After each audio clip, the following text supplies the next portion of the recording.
नाजरीन आदाब, आप देख रहे हैं इकरा उर्दू न्यूज़। मैं हूं हैदर अली।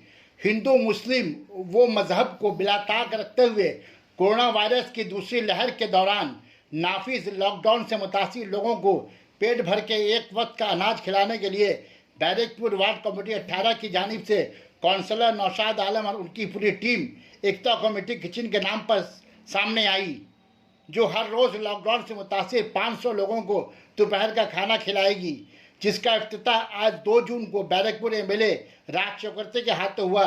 यह सिलसिला 30 जून तक जारी रहेगा। इस मौके पर मेहमान खुसूसी बैरकपुर म्यूनसिपलिटी चेयरमैन उत्तम दास शिरकत की, साथ ही साथ बैरकपुर म्यूनसिपलिटी के काउंसलर हजार भी मौजूद रहे।